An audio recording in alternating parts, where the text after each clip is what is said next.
Olá pessoal, na nossa próxima aula agora nós vamos estudar a respeito da polarização do transistor bipolar para o projeto de circuitos discretos. Tá? Bom, antes de mais nada, o que significa polarizar um transistor? Né? Então, polarizar um transistor consiste em estabelecer uma corrente DC constante no emissor do transistor bipolar. Essa corrente ela deve ser calculável, previsível e insensível a variações das condições ambientes, sobretudo da temperatura, tá? Bem como do valor de beta, que existe quando você troca um transistor por outro do mesmo tipo. Mesmo sendo dois transistores com a mesma especificação, eles normalmente têm betas ligeiramente diferentes. E a polarização deve ser feita de tal forma que a corrente de polarização não dependa muito disso. Tá? Então, pensando nisso, que o nosso objetivo é garantir uma corrente de emissor ou de coletor, né, se está na região ativa, né, a gente vai polarizar o transistor na região ativa para utilizá-lo como amplificador. Isso a gente vai estudar na aula futura. Né? Mas a gente vai polarizar o transistor pensando em usá-lo como amplificador, então na região ativa. E essa polarização, portanto, consiste em estabelecer, como eu disse, uma corrente DC constante no emissor ou no coletor, na base, como elas são todas proporcionais entre si. Se a de emissor for constante, a de coletor também será, a de base também será, e assim por diante. Tá bom? Então, o primeiro caso que a gente vai estudar é a polarização utilizando somente uma fonte de tensão. Tá? Então, primeiro caso, polarização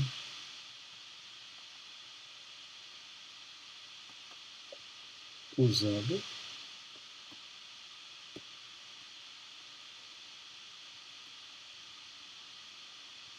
somente uma fonte. Tá? Bom, então esse primeiro caso, a gente tem esse circuito aqui. Ó.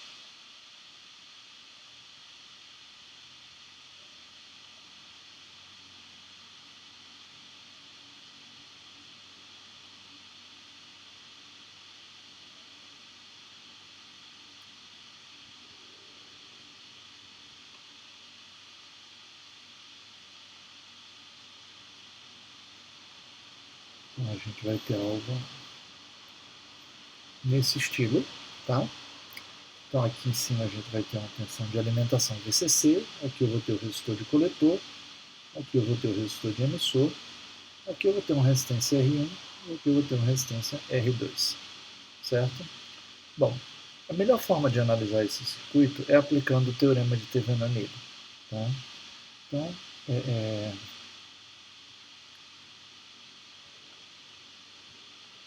aplicando o teorema de Thevenin nele, tá? Deve estar faltando algum acento aí em Thevenin, eu sempre esqueço. Ah, bom, me desculpa. Tá? Eu vou ter isso aqui, ó.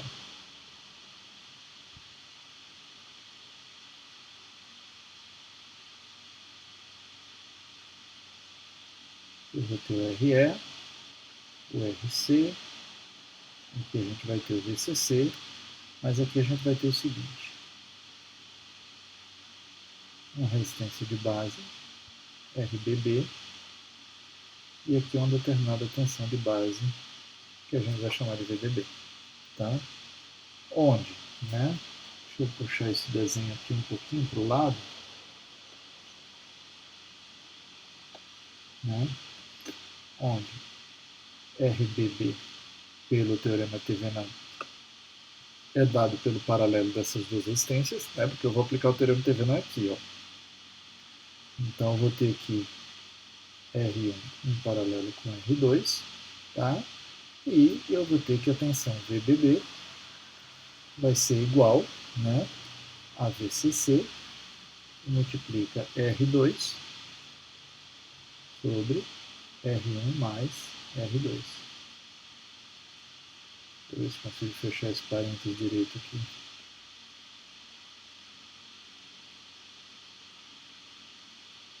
Aqui está.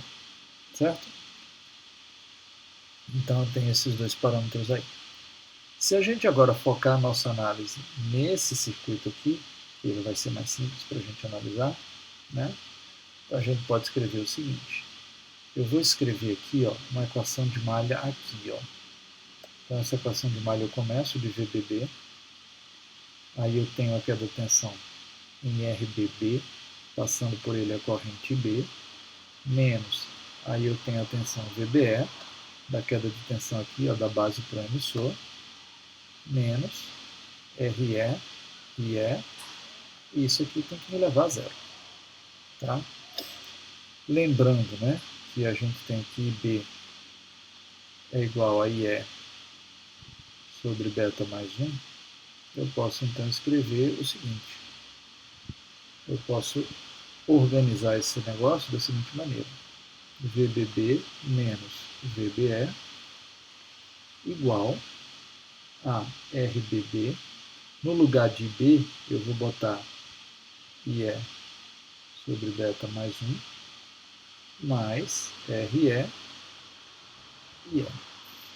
Então, agora eu posso escrever colocando IE em evidência, né? Aí eu vou ter RBB sobre beta mais 1, mais RE. Isso aqui vai ser igual a VBB menos VBE.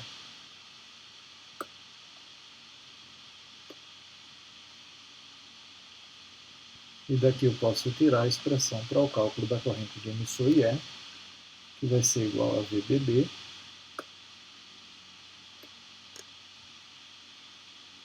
menos VBE sobre RE mais RB sobre beta mais 1, certo? Então vejam, aqui, quando a gente falou lá um pouco antes sobre a definição de o que é polarizar o trânsito, a gente falou que seria conseguir uma corrente constante, né, que e essa corrente constante deve ser tal que ela independa de aspectos como variação de temperatura, variação de um transistor para o outro e assim por diante. Então, a gente normalmente faz as contas assumindo o VBE como sendo um valor fixo igual a 0,7 volts, mas a gente sabe que não é assim, varia um pouco. Então, eu gostaria que fosse menos dependente dessa pequena variação de VBE. Como é que eu posso conseguir isso? Para eu diminuir a dependência da variação de VBE, eu vou conseguir isso se eu fizer um VBB grande. Se eu fizer um VBB bem maior do que VBE, tá? Então, eu devo ter esses critérios aqui, né?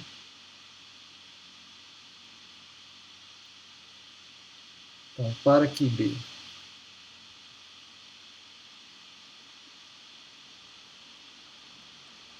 para IE, né, ser insensível a variações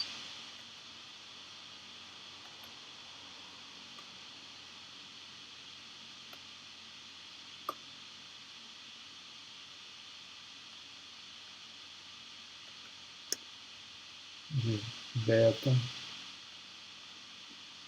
temperatura,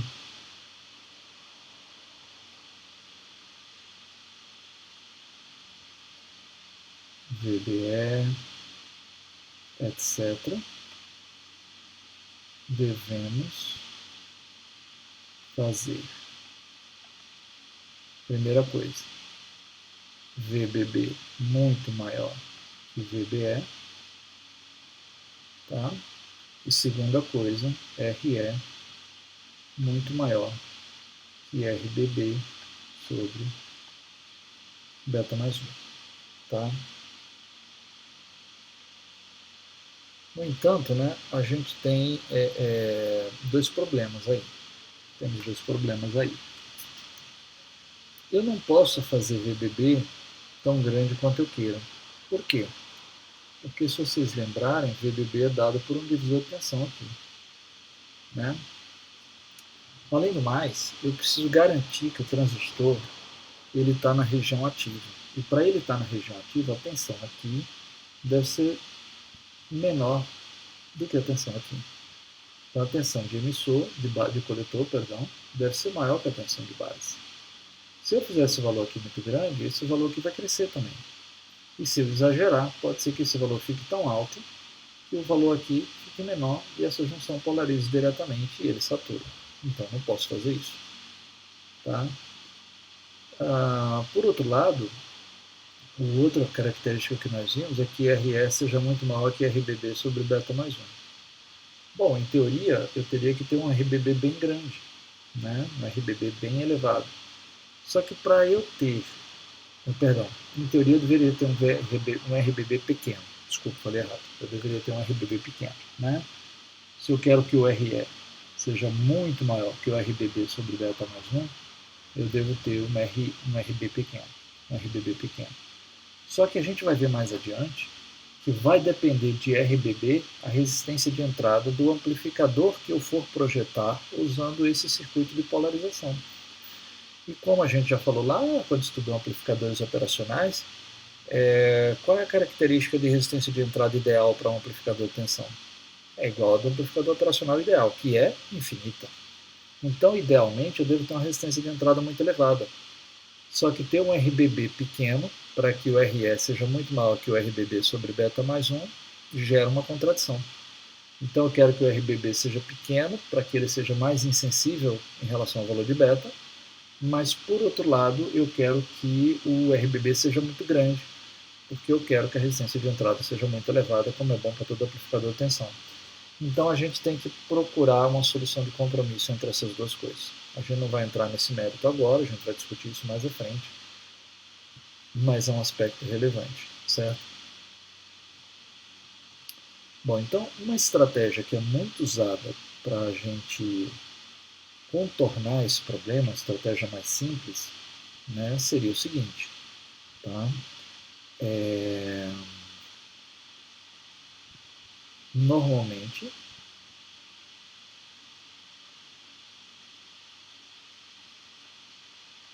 utiliza-se o seguinte: VBB igual a VCC sobre 3, VCB igual a VCC sobre 3,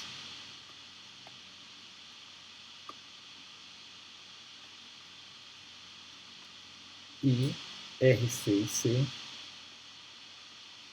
igual a VCC sobre 3. Por que sobre 3? Vamos lá, vamos pensar aqui. Ele está falando aqui do seguinte. Ele está falando, ó, RC e C é essa que é da tensão, VCB essa que é da tensão, e VBB é outro ponto. Então vamos pegar um valor típico de 15 volts. Se aqui fosse 15 volts. Se a gente fosse aplicar esse método, eu deveria ter uma queda de 5 volts aqui. Então aqui eu deveria ter 10. Aí aqui eu deveria ter 5 volts de tensão reversa. Então aqui eu deveria ter 5. Tá?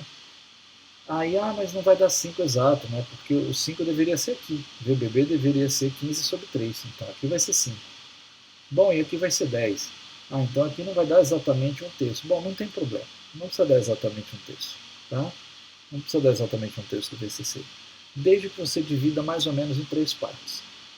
Você bota o VBB igual a um terço de VCC, porque ele é relativamente maior do que 0,7, como a gente gostaria que fosse, para que seja insensível à variação de temperatura, né? Porque VB vai depender da variação de temperatura. Né? Lembre-se que na equação que relaciona a corrente com a tensão, tem a tensão VT, que é a tensão térmica. Então, quando a temperatura varia, o VT varia, e mesmo a corrente ficando constante, a tensão VB vai variar. Né? Então, a gente gostaria, né, de manter isso aqui o maior possível, mas não pode ser muito alto, senão fico sem margem para isso aqui e para isso aqui. Professor, e por que eu preciso de margem para isso aqui e para isso aqui?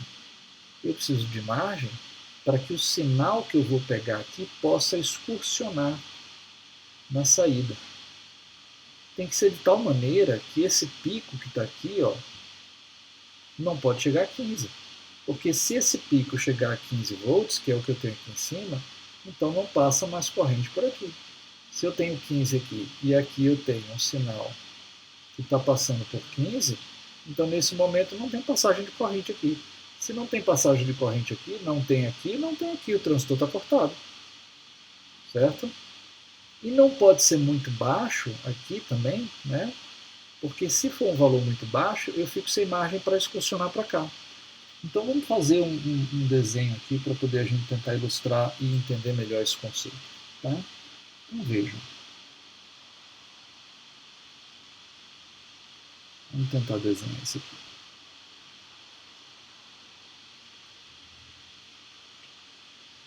Então vamos dizer, né, que... ficou... Deixa eu tentar fazer uma coisa aqui.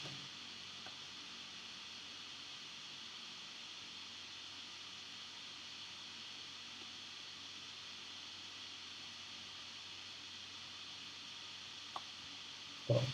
Então eu vou ter aqui, ó, 5, 10 e 15, certo? E isso aqui vai ser a tensão V minúsculo, C maiúsculo. E aqui é o tempo. Então, deixa eu fazer uma coisa aqui.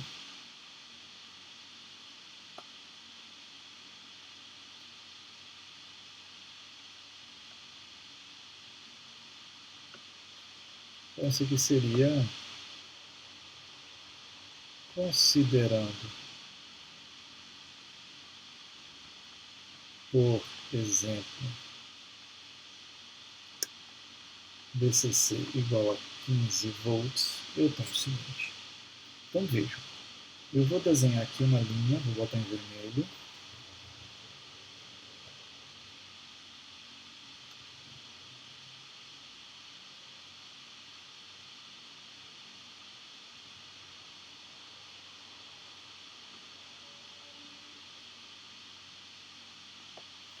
Tem essa linha vermelha aqui.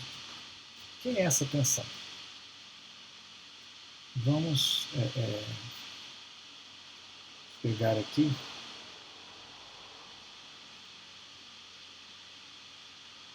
esse é tão grande.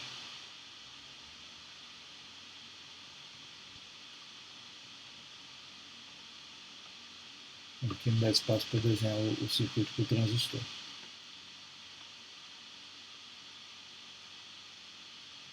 Então aqui eu vou ter o seguinte. Cor errada.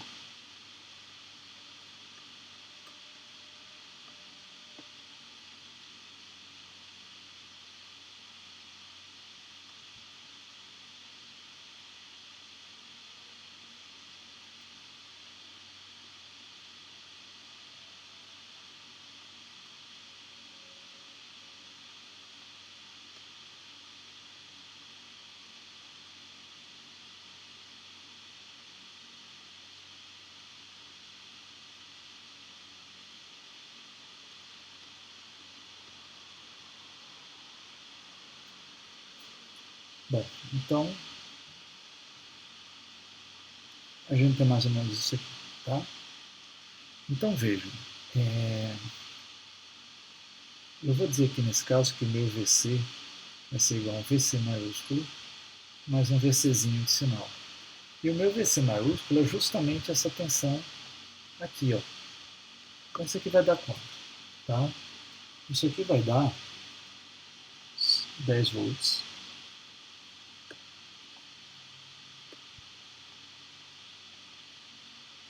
VC. E VC vai ser uma tensão de sinal, né? VCzinha vai ser uma tensão de sinal. Por exemplo, vamos pegar uma outra cor aqui e vamos fazer isso aqui, ó.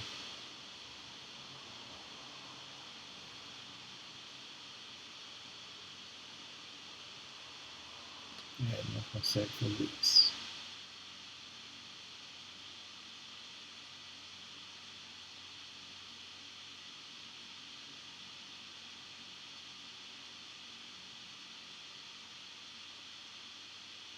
Então veja, enquanto estiver assim, está ótimo.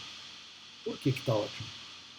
Porque o valor máximo que eu vou alcançar aqui, ó, ele chega perto de 15 volts, mas não passa de 15 volts. Então, quando eu tiver com um sinal bem nesse ponto aqui, esse ponto aqui vai ter uma tensão instantânea de quase 15 volts, mas não vai chegar a 15. Então, por aqui vai descer uma corrente bem pequena, mas vai descer alguma corrente.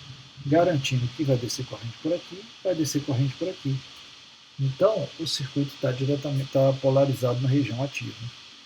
Mas agora imaginem o seguinte, vamos pegar um sinal de outra cor aqui. Digamos que agora eu quisesse ter isso aqui, ó.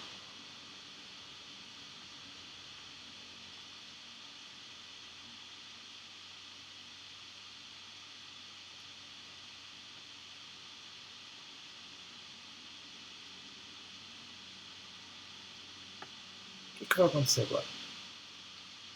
Se eu tentar fazer isso aqui, eu vou ter um problema. Por quê? Porque veja quanto é que deveria ser a tensão aqui nesse momento. Tem como a tensão aqui ser maior do que a tensão aqui? Se tivesse, a corrente ia ter que subir. Só que se a corrente subisse aqui, ela ia ter que subir aqui, ela ia ter que vir aqui, só que essas junções PN não vão deixar as correntes passar nesse sentido. Então, por esse motivo, ele não tem como subir. Então, ele vai cortar aqui, o transistor vai estar cortado. E eu não vou ter saída. Tá? Então, se eu tentar fazer uma coisa desse tipo, aqui em cima eu vou ter isso aqui. Ó. Desculpa, deixa eu trocar por linha cheia. Eu vou ter algo assim, não deu. Deixa eu tentar aqui.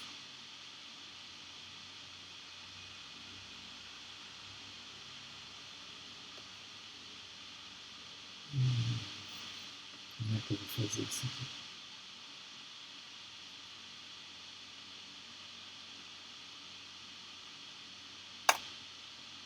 Deixa eu tentar aqui, né?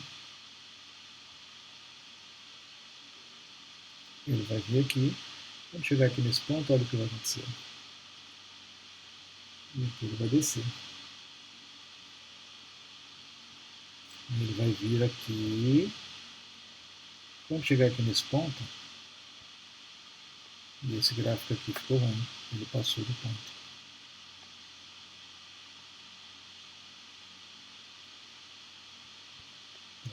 Corrigido. Ótimo. Eu vou fazer aqui assim.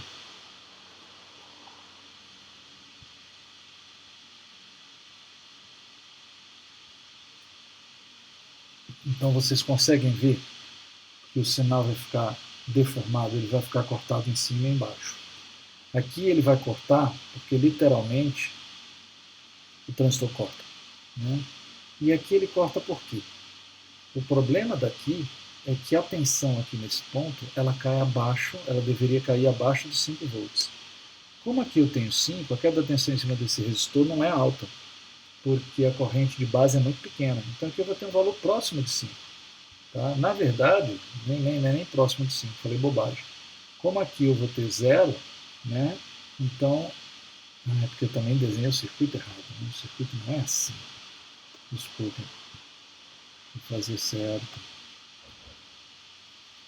Eu vou ter aqui é o seguinte.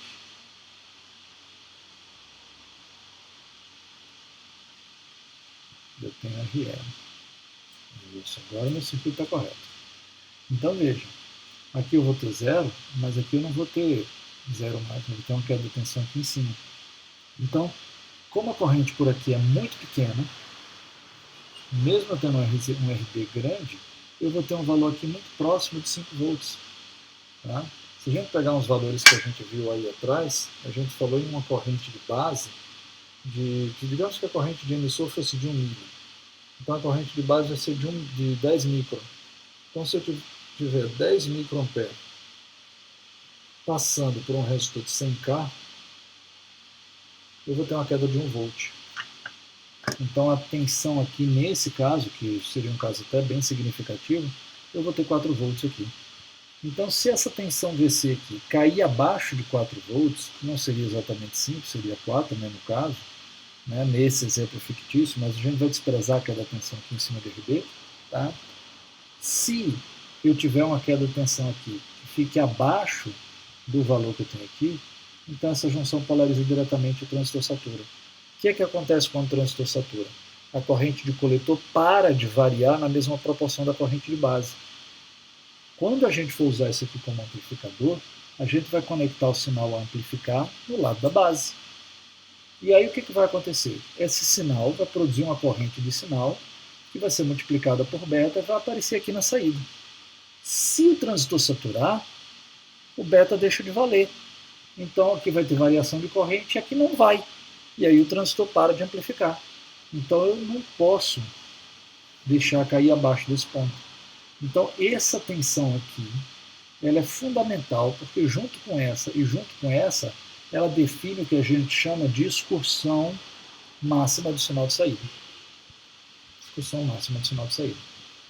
E note que isso aqui fica bom quando bota no meio. Imagine que eu botasse o VC não em 10 volts, mas em 14. Ele ia estar aqui, ó. Então para baixo ia poder ter uma excursão enorme, mas para cima ia ter que ser uma excursão bem pequena. Entenderam? Então a melhor posição que a gente tem na hora de polarizar é botar exatamente no meio dos dois. E é daqui que vem a regra do 1/3, 1/3 e 1/3. Tá bom? Bom, essa é a ideia. Tá? Agora vamos ver um outro exemplo. Uma outra forma de polarização. Tá? Vamos passar para cá. Vamos ter o 2, a polarização.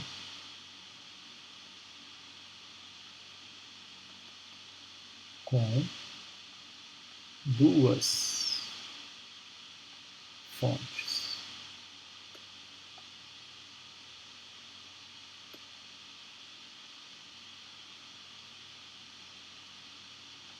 De tensão. Então, nesse exemplo agora, a gente vai ter o seguinte. Seria assim.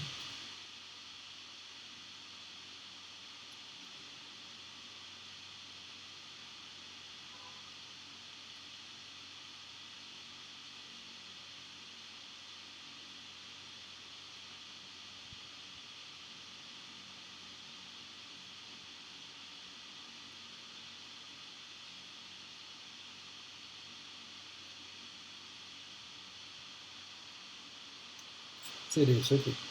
Tá? E a nossa análise nesse caso vai ser da seguinte maneira.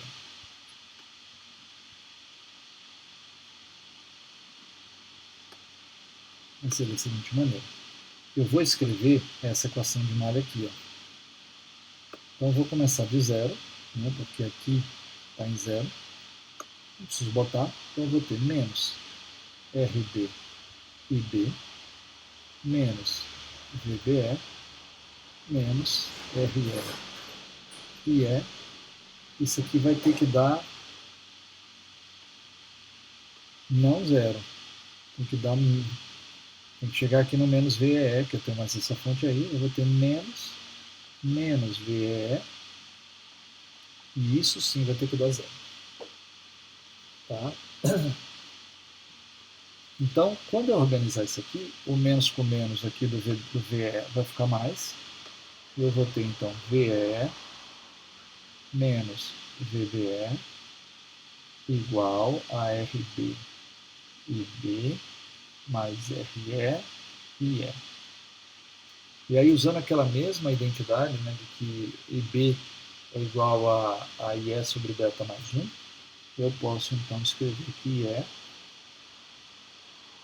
sobre beta mais 1 mais RB, não, mais não, vezes RB, né? Mais IE RE vai dar igual a VE menos VBE. E aí eu posso escrever, botando IE em evidência, que ele vai ser igual a VE menos VBE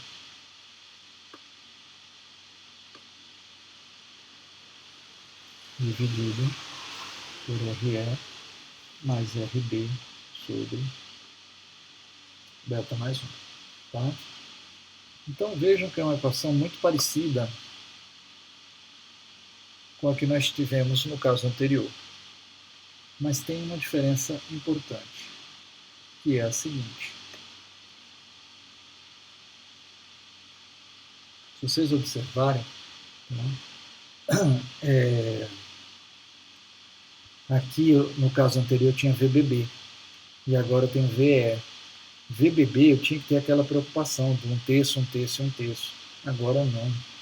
Agora, se eu botar 15 volts positivos aqui, eu posso botar 15 volts negativos aqui. Eu uso uma fonte de alimentação simétrica. Então, eu rapidamente vou conseguir que VE seja muito maior que VBE. Tá? Então, devemos ter... Vou botar assim, para... Nossa, não está querendo escrever.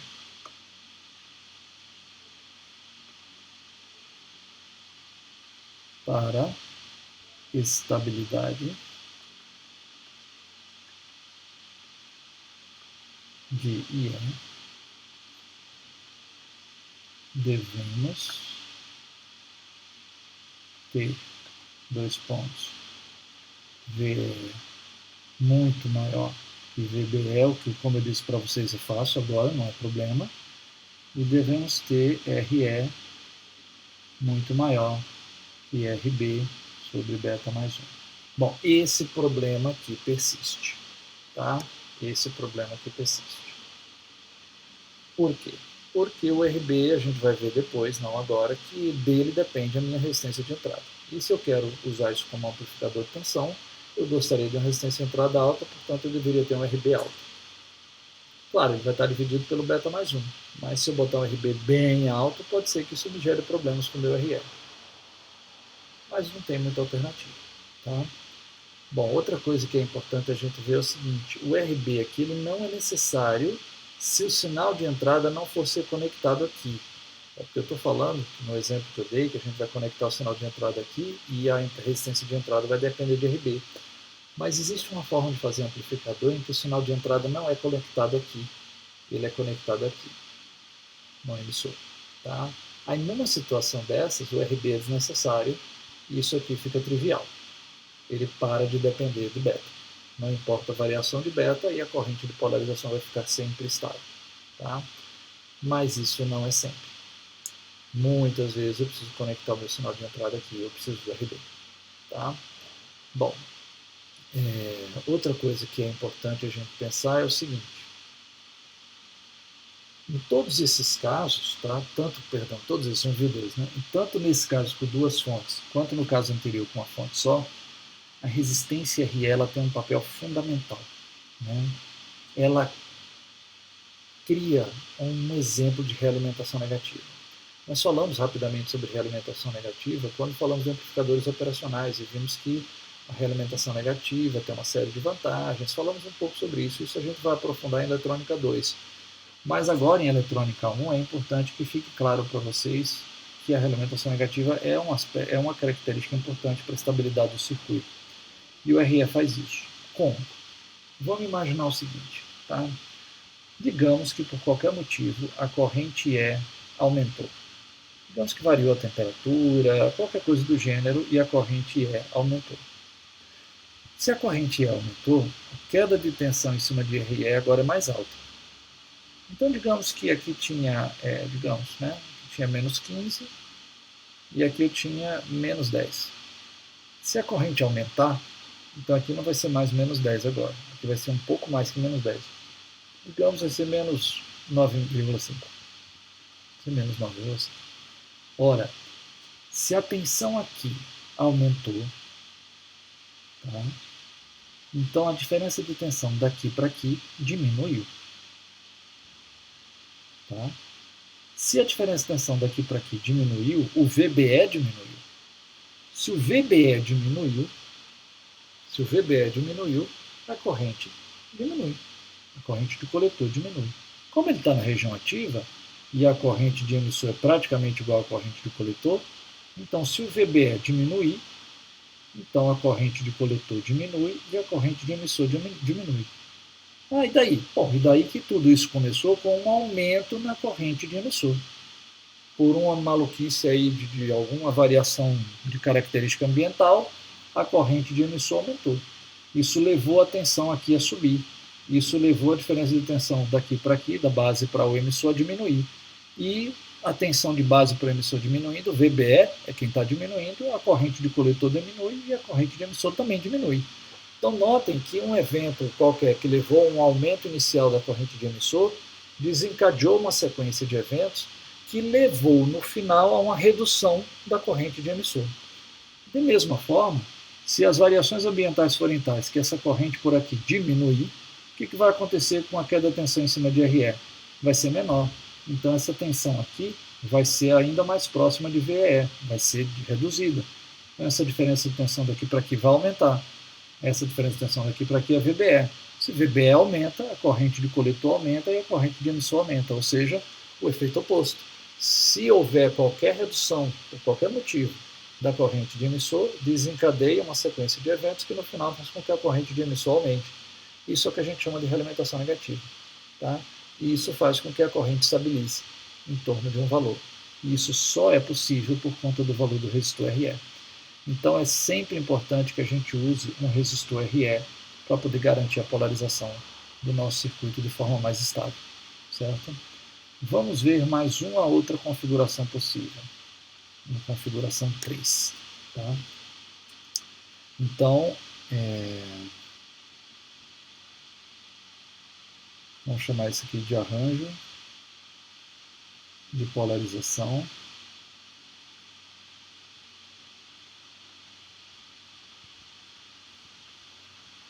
alternativo. Certo? Então, que arranjo de polarização é esse? Ele é assim, ó.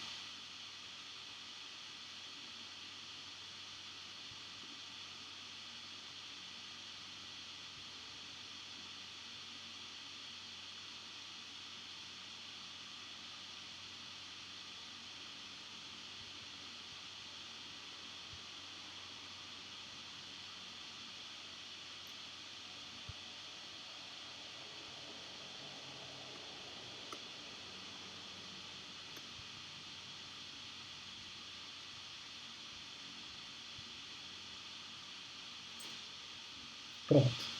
Então, como é que eu analiso esse circuito aqui agora? Tá? Bom, aí eu vou começar por aqui, ó. Vou analisar essa malha aqui, ó. Então, essa malha começa em VCC. Então, eu tenho VCC menos RC. Que corrente que passa por RC?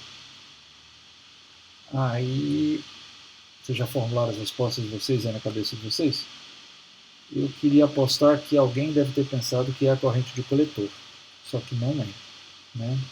Por que não é? Por causa disso aqui. Ó. Por aqui desce a corrente de coletor. Por quê? Porque ela entra no coletor do transistor. E por aqui vem a corrente de base. Por quê? Porque ela vai para a base do transistor. Né? Então ela vai fazer isso aqui. Ó. Então qual é a corrente que desce por aqui? A corrente que desce por aqui é IC mais IB. E o somatório de IC mais IB é igual a IE. Certo? Então, a corrente que passa por RC é IE. Certo? Aí sim, então eu estou fazendo essa malha aqui. Ó. Aí eu vou passar por menos RB, IB, menos, aí eu vou chegar aqui, ó, VBE, e eu chego a zero. Então, se vocês virem, é uma equação muito parecida com a das outras vezes. Então eu posso organizar isso aqui rapidamente para obter o seguinte, que o meu IE vai ser igual a VCC menos VBE sobre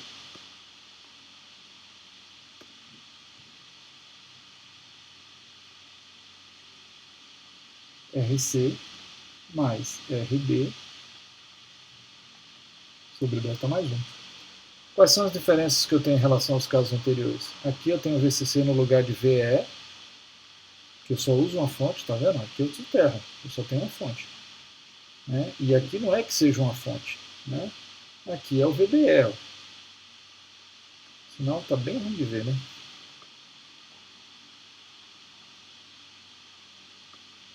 tá bom? E aqui entra RC no lugar de RE. Aqui entra RC no lugar de RE. Tá? Então notem que o meu circuito agora ele tem características muito semelhantes às que eu tinha antes. Né? O que é que eu preciso ter para poder garantir uma boa estabilidade? Eu preciso ter VCC muito maior que VBE, o que é fácil, porque VCC é uma tensão de alimentação, eu posso fixar ela em 15 volts tranquilamente, vai ser muito maior que 0,7. Tá? E eu tenho que ter agora que o meu RC deve ser muito maior que o meu RB sobre beta mais 1. Bom, aqui persiste o mesmo problema das outras vezes, não tem variação, né? Ou seja, eu precisaria ter um RB não muito alto, mas ele vai ser a minha resistência de entrada e isso não é uma boa coisa. Então a gente vai ter que encontrar um equilíbrio, certo? Nesse caso, se vocês observarem, quem vai fazer a realimentação negativa, tá, vai ser o resistor RB. Por quê? Vejam só. Se por acaso eu tiver um aumento de corrente inicial aqui, por qualquer motivo que seja, tá, então vai haver um aumento para cá e vai haver um aumento proporcional para cá. Quando tiver um aumento na corrente para cá, significa que a queda de tensão em cima de RB vai ser mais elevada. Então o valor de VBE, o valor dessa tensão aqui, em relação a essa, vai diminuir. Isso vai levar a uma redução de corrente. Então, o que começou inicialmente com um aumento de corrente, levou a um aumento de corrente por aqui, me leva a uma diminuição da tensão aqui, o que me leva a uma diminuição da corrente por aqui e por aqui. Ou seja, a realimentação negativa. É por isso que, nesse caso, eu pude tirar a resistência de emissor, porque agora quem faz o papel de realimentação negativa é a resistência RB. Tá? Então, também tem o efeito da realimentação negativa. Bom, e para a gente poder terminar, né, a última forma de polarização que a gente usa é a polarização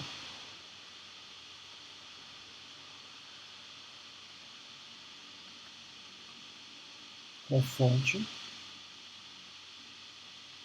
de corrente. Tá? Seria algo assim.